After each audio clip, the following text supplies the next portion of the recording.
عام طور پہ آج کل یہ ایک سوال کیا جاتا ہے کہ ہمارے عبادتوں کا ہم پہ اثر کیوں نہیں ہے۔ مولانا روم نے ایک بڑی خوبصورت حکایت لکھی ہے اور اس میں انہوں نے یہ کوشش کی ہے کہ سمجھایا جائے۔ انہوں نے مثال دی ہے کہ جب بندہ دانے سٹور کرتا ہے، کنک سٹور کرتا ہے، گندم سٹور کرتا ہے، پہلے زمانے میں بوریوں میں سٹور کیا کرتے تھے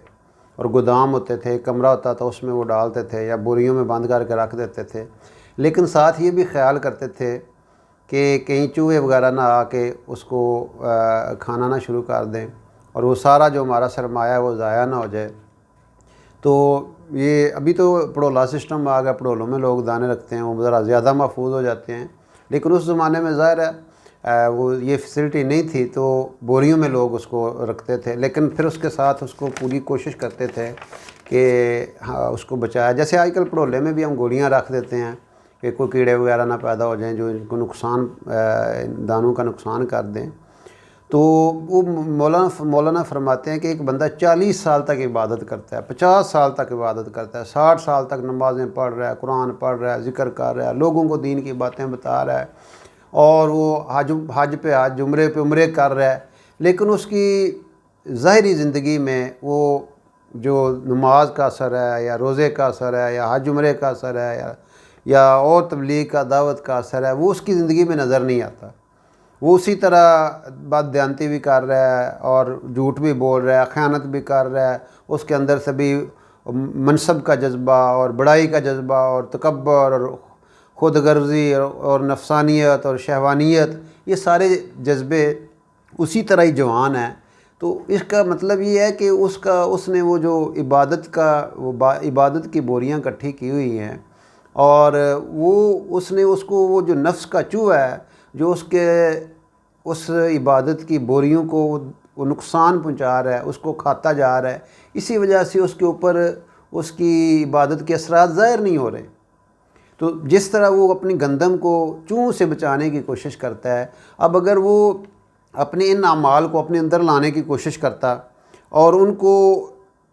ایک ایک ذرہ بھی، ایک ایک ماسہ بھی، ایک ایک گرام بھی اگر روزانہ کے اعتبار سے اپنے اندر تبدیلی لانے کی کوشش کرتا تو 10 سال بعد، 20 سال کی عبادتوں کے بعد، 30 سال کی ریاضتوں کے بعد اس کے اندر جو ہے نا وہ تبدیلی آ چکی ہوتی۔ لیکن ہوتا کیا ہے، وہ بلے شاہ فرماتے ہیں نا، اتوں دوویں لتاں گوڈے تیرے اندر وچ پلیتی، اتوں دوویں لتاں گوڈے تیرے اندر وچ پلیتی، دنیا دارا رب دے نال بھی 420 تو چا کیتی۔ یعنی ہم اللہ کو بھی جو ہے نا نعوذ باللہ سمجھتے ہیں، لوگوں کو یعنی دکھانے کے لیے کرتے ہیں، اللہ کو بھی ہم سمجھتے ہیں بس ایسے ہی استغفر اللہ۔ تو اس لیے تبدیلی عبادتوں کی نہیں آ رہی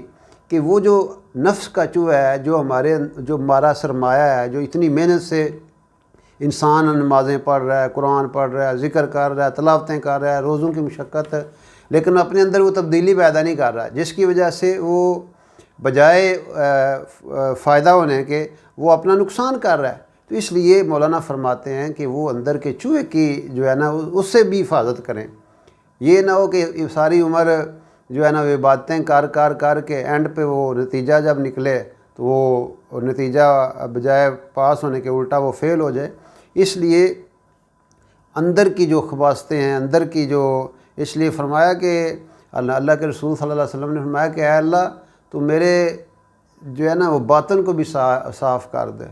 ہمیں دعا بتائی، اے اللہ تو میرے باطن کو بھی صاف کر دے، اور اے اللہ میرے ظاہر کو بھی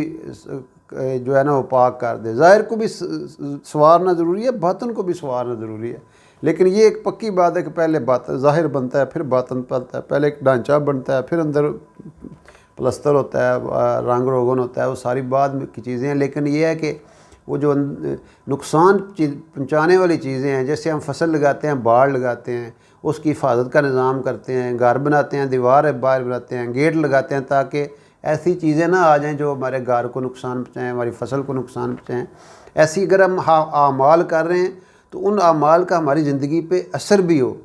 لوگوں کے ساتھ اخلاق ہمارے اچھے ہوں، ڈیلنگ اچھی ہو، اخلاق اچھے ہوں، لین دین اچھا ہو، تجارت اچھی ہو۔ یہ نہیں کہ متھے پہ محراب پڑے ہوئے ہیں اور بد دیانتی عروج پہ ہے اور وہ جو ناانصافی عروج پہ ہے. اب جج صاحب کے ماتھے پہ محراب پڑا ہوا ہے نمازیں پڑھ کے، لیکن ساتھ وہ رشوت بھی لے رہے ہیں. اور ایک دکاندار ہے وہ